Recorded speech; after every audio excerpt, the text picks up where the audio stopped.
Radio Publique Africaine.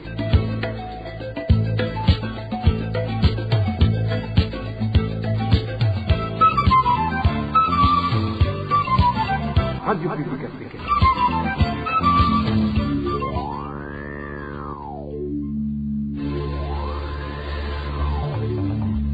C'est le moment de suivre le journal parlé en français. À la présentation, Émile Nivasumbo. Nous sommes le 19 juin 2022. Voici les principaux titres de ce journal. Le président de la République avait promis d'améliorer leurs conditions de vie. Les fonctionnaires de l'État commencent pourtant à avoir des doutes après l'annonce de la réduction de l'âge de la retraite. Vous suivrez des détails tout à l'heure.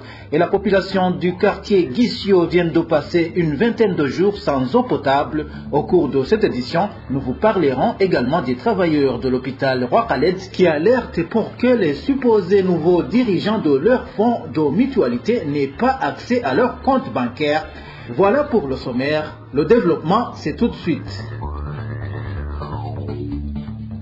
Je vous le disais dans le titre, prochainement, les fonctionnaires de l'État du Burundi n'iront plus en retraite à 65 ans. L'âge de la retraite sera réduit à 60 ans selon l'une des conclusions du Conseil des ministres tenu au cours de la semaine.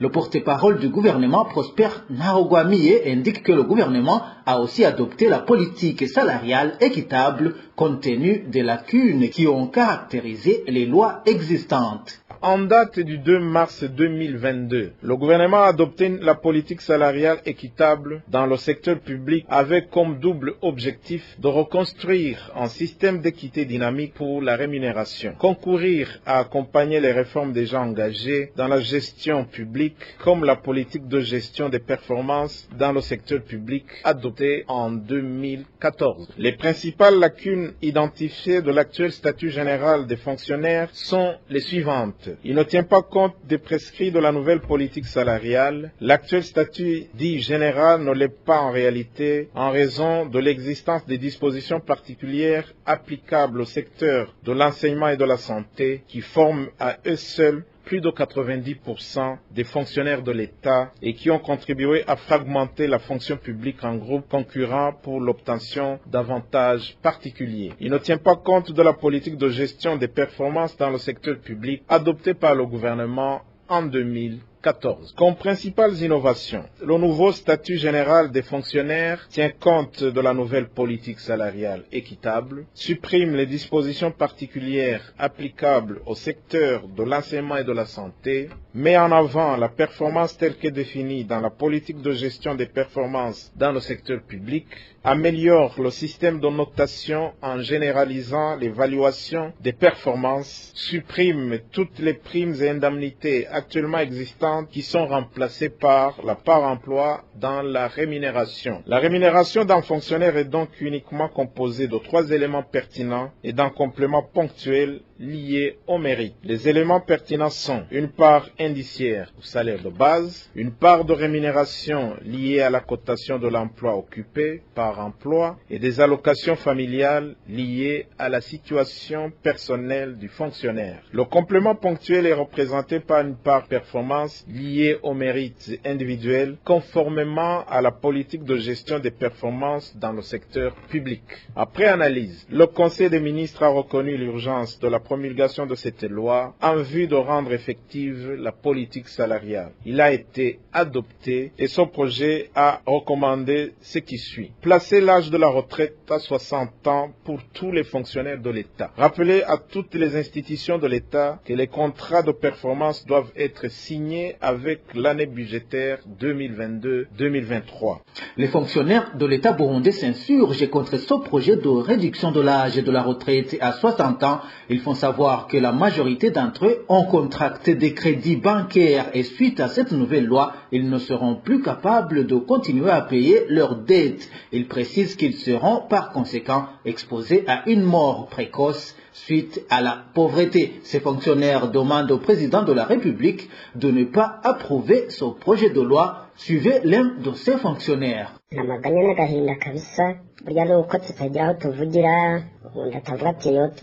la tristesse et l'angoisse qui demeurent à nous.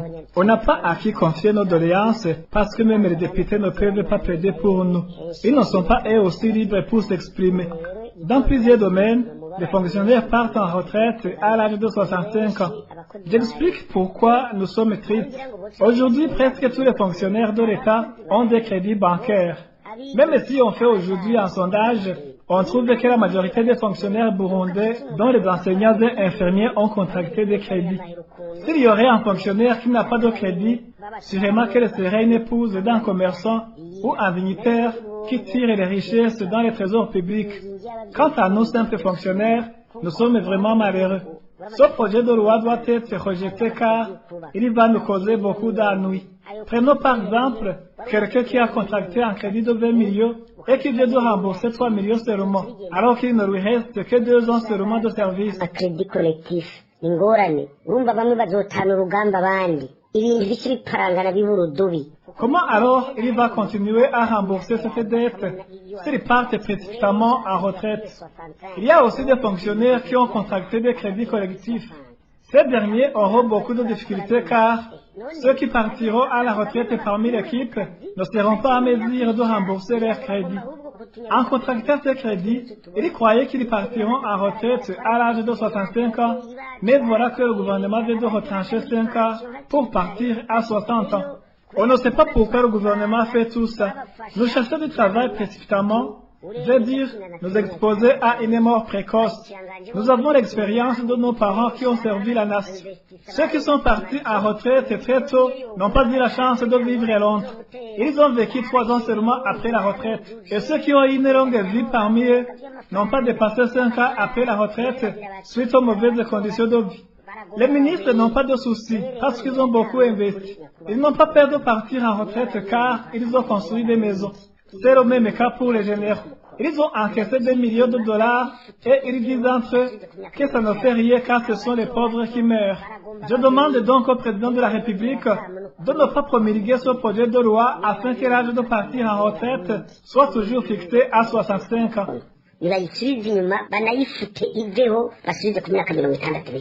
Ce fonctionnaire a également des doutes sur la poursuite de rémunération des fonctionnaires en retraite.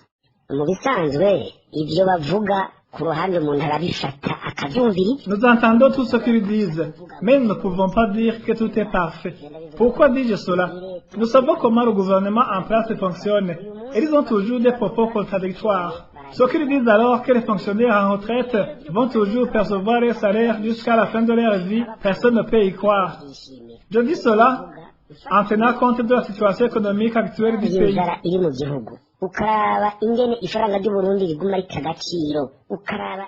Si on regarde la famine et la dévaluation continuelle de la monnaie au Burundi, on a beaucoup de doutes. Je vois très bien que le pays n'a pas assez de moyens financiers, car s'il en avait, il aurait déjà réalisé beaucoup de projets. Mais vous voyez que jusqu'à présent, rien ne va presque dans tous les domaines du pays. Il y a certaines choses qu'ils essaient de faire, mais c'est la catastrophe dans plusieurs domaines. Par exemple, quelles sont les routes qui sont en train d'être construites? La plupart des routes qui sont construites le sont grâce aux aides financières étrangères, mais le gouvernement ne veut pas de ces aides. À cause de tout cela, je pense que l'application de cette mesure ne va rien donner de bon, étant donné la pauvreté qui gangrène la population burundaise. Pourtant, les dirigeants du pays qui possèdent beaucoup de richesses n'auront pas de problème, mais nous les simples citoyens aurons beaucoup de difficultés pour vivre. Lors de son investiture, il y a 2 ans, Évariste Ndayishimiye avait pourtant exprimé sa volonté d'améliorer les conditions de vie des retraités. Entre autres promesses, le président de la République avait évoqué une pension de retraite équivalente au dernier salaire perçu pour chaque fonctionnaire de l'État retraité. Nous allons réformer les institutions qui s'occupent de la sécurité sociale pour que les retraités sentent que leur sécurité sociale sera assurée. Et d'ailleurs, pour commencer, je voudrais vous informer que les retraités auront droit aux soins de santé gratuits. De plus, ils auront une pension de retraite plus ou moins égale à leur dernier salaire.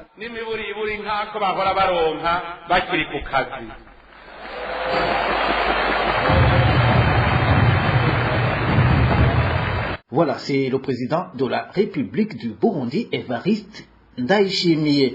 Pour clore la page gouvernance, la nouvelle configuration territoriale répondrait à des objectifs politiques plutôt qu'économiques. Analyse de l'économiste André Nikwigizé qui explique que non seulement le gouvernement n'a pas tenu en considération les potentialités des régions, il n'a pas non plus prévu des fonds pour le développement de ces régions. Suivez André Nikwigizé. Généralement, la réorganisation administrative territoriale répond à deux impératifs majeurs distincts, un impératif politique ou un impératif économique.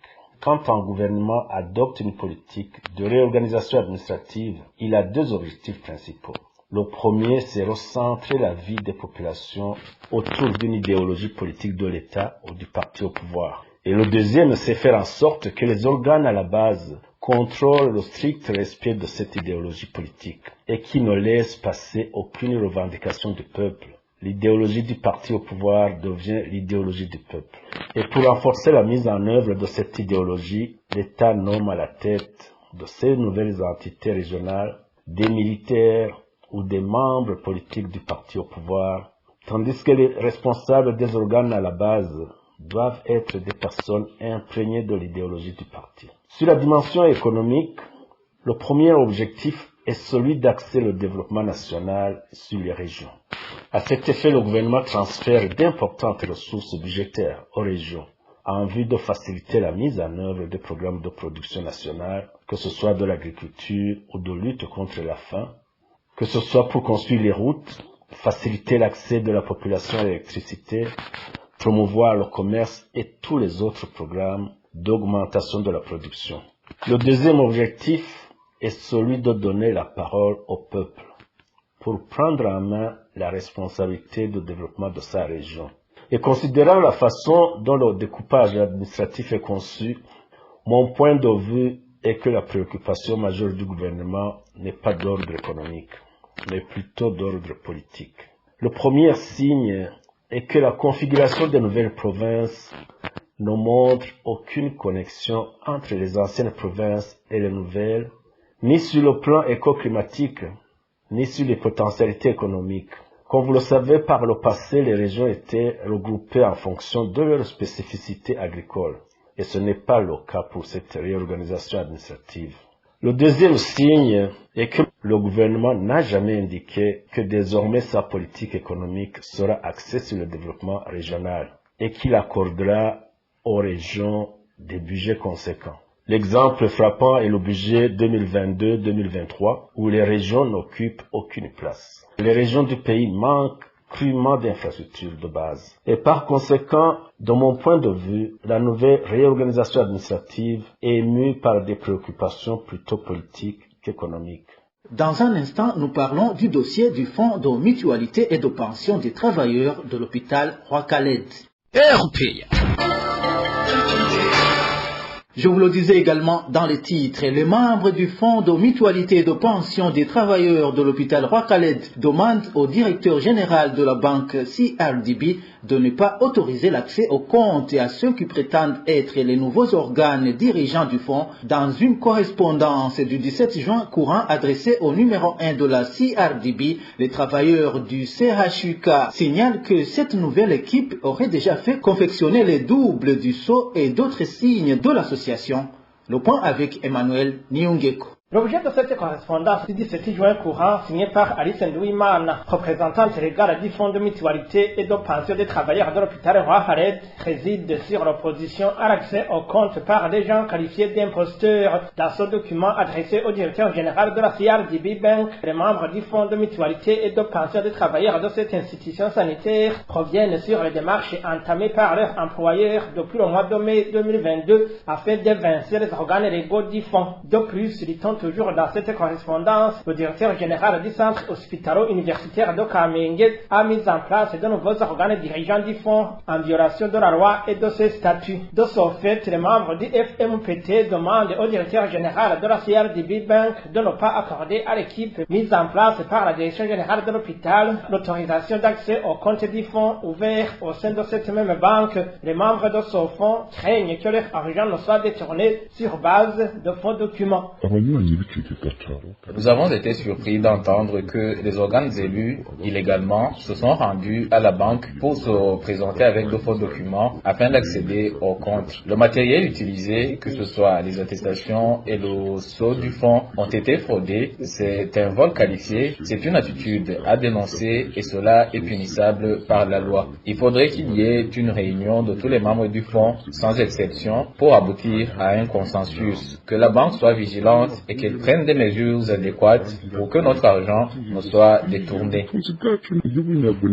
En date d'ici mai 2022, le directeur général de l'hôpital Roi Khaled, le docteur Stanislas Harakandi, avait lui aussi adressé une correspondance au numéro 1 de la CRDB Bank pour lui demander l'interdiction de toute opération de retrait sur le compte bancaire du fonds des travailleurs du CHUK. Dans sa réponse du 23 au même mois de mai, le responsable de la CRDB a signifié au directeur général de l'hôpital Roi Khaled que la gestion d'un compte et sa fermeture sont des actes accomplis par le client et qu'il revient à la banque de vérifier si les conditions requises sont remplies pour faciliter ces opérations. 21 jours sans eau potable de la Régie des eaux, aucune goutte n'apparaît dans les robinets des ménages depuis fin mai, selon la population du quartier Guissio de la zone Kanyosha. Nous sommes dans la commune Mouha de la municipalité de Bujumbura. Cette population craint d'attraper des maladies liées au manque d'hygiène. Josiane Mouzanez. Les habitants de la 8e avenue du quartier Guissio, situé en zone Kanyosha, viennent de passer 3 semaines sans eau potable. Certains d'entre eux, qui se sont entretenus avec la RPA, font savoir que même l'approvisionnement qui se faisait les heures avancées de la nuit a été suspendu, d'où ils craignent d'attraper des maladies liées au manque d'hygiène. Nous avons un grand problème lié au manque d'eau de la Régie des eaux. Nous demandons à la Régie des eaux de nous venir en aide, car si rien n'est fait, les maladies des mains sales seront bientôt à nos portes. Nous avions l'habitude de nous lever à minuit pour puiser de l'eau qui ne restait disponible que jusqu'à 4 heures. Au moment où les vélos ne sont pas permis d'arriver dans le quartier, notre source indique qu'ils ne sont plus à mesure de s'approvisionner en eau potable, faute de moyens, d'où les habitants de la place demandent à la Régie des eaux de faire tout son possible pour qu'ils soient à nouveau approvisionnés en eau potable. Priver une personne de l'accès à l'eau potable revient à le punir méchamment, car vous savez très bien que les vélos sont interdits d'entrer dans notre quartier. C'est donc difficile d'avoir de l'eau, car nous sommes obligés de payer en taxi, ce qui est carrément impossible pour nous, vu la misère dans laquelle nous sommes.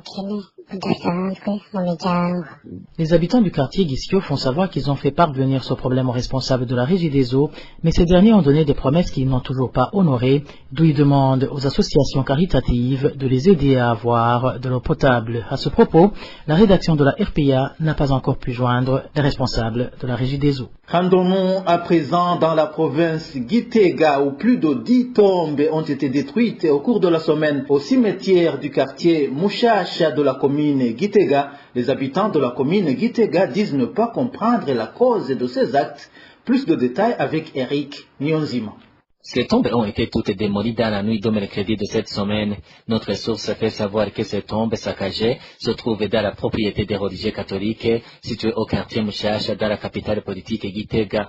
Plus de 10 tombes ont été profanées dans la seule nuit de ce mercredi. Certaines d'entre elles datent de plus de 10 ans.